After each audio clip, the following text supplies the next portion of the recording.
Allah tuh maha tahu. Sebelum dijawab, sudah diharapan. Sebelum mimpi, sudah dibangunkan. Makanya Allah bangunkan kita dari mimpi, naikkan harapan jadi kenyataan. Diingatkanlah 5 kali dalam sehari.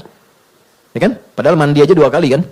Makan 3 kali. Tapi untuk sukses dan bahagia, 5 kali diingetin. Gabungan 2 ini disebut falah namanya. Dan ini, pengingat ini, 5 kali ini, tidak pernah berhenti dalam 24 jam. Diperdengarkan di telinga kita. Telinga, bahasa Arabnya itu udhun. Jamaknya, karena banyak yang punya telinga, dijamakkan adhan. Adhan. Kenapa adhan disebut adhan? Karena inilah satu-satunya panggilan di muka bumi yang didengar oleh orang yang masih punya telinga dan pendengaran. Itulah rahasianya, kenapa waktu adhan itu ada perbedaan di setiap tempat.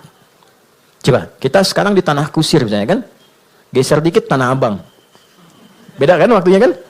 Terus Tanah Abang yang di Jakarta dengan Tanah Abang yang di Palembang, beda waktu kan? Palembang ada Tanah Abang juga kan? Ada, beda. Terus, kalau kita riset, itu semua tempat di bumi, waktunya memiliki waktu khusus untuk adzan. Setiap tempat berbeda, karena Allah mengizinkan lafaz adzan terdengar selama 24 jam di semua tempat. Dan cuma ini, di mana ada agama yang punya panggilan kesuksesan, kebahagiaan, panggilan ritual, intelektual, fisikal sekaligus, diingatkan 24 jam dalam sehari. Dan ini pasti bukan buatan manusia, karena nggak ada satupun manusia membuat sebuah panggilan seperti ini. Mustahil. Nah, ini menunjukkan satu-satunya kebenaran risalah Islam. Tapi poinnya adalah, substansinya bukan karena adzannya. Allahu Akbar, Allahu Akbar. Oh, sholatnya. Ya. Poinnya bukan itunya, sholat itu wasilahnya. Dari kata silah, terkoneksi dengan kuat, yang tak terpisahkan. Kita kumpul sekarang, sifatnya disebut silah. Substansinya rahmat, kasih sayang, berbagi.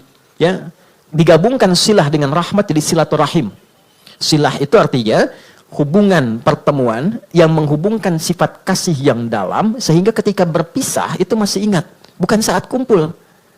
Ya, Mas Dude ketemu Mas Baim, sekarang nyapa, senyum, wajar orangnya ada. Itu belum silaturahim. Nanti ketika terpisah, masih ingat tuh. Masih mengingatkan, masih WA, masih doain. Ya, masih punya harapan yang bagus, gitu kan? Nah, itu namanya silaturahim. Jadi silaturahim itu nampaknya bukan saat kumpulnya, saat pisahnya.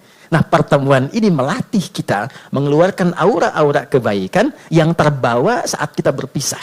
Itu poinnya. Ibadah yang melatih kita terkoneksi dengan Tuhan, dengan Allah, yang ketika kita selesai ibadah itu masih terhubung dan ingat dengan semua petunjuknya, itu disebut sholat namanya. Dari kata silah. Di sholat itu